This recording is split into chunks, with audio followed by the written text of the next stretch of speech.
Hi, my name is Jess from SallieTomato.com. I'm a bag maker, pattern designer, and an educator. The bag we're going to be making in this class is the Hudson Hobby Bag. I designed this bag to fit 4 standard-sized plastic storage containers, which can be used for organizing things such as fishing tackle, small toys, jewelry making supplies, purse hardware, and other supplies for crafters and hobbyists. The Hudson bag is ideal for staying organized and taking your hobby on the go to classes or a friend's house. If you didn't want to use this pattern as an organizer, you could use it as an insulated lunch bag or a cooler bag. The entire project has been designed for more durable fabrics such as laminated cotton or wax canvas. By the end of this class, I hope you'll have learned lots of tips for working with different types of fabrics, purse hardware, and zippers.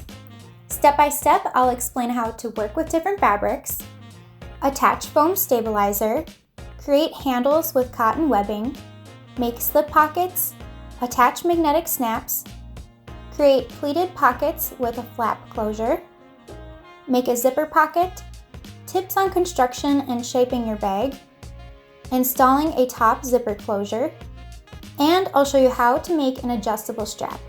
The written instructions and your supplies will need to be purchased separately. Also, be sure to share pictures of your completed project. I would love to see what you're organizing inside your bag. So grab your supplies and let's get started. You can enroll in this class on SallieTomato.com.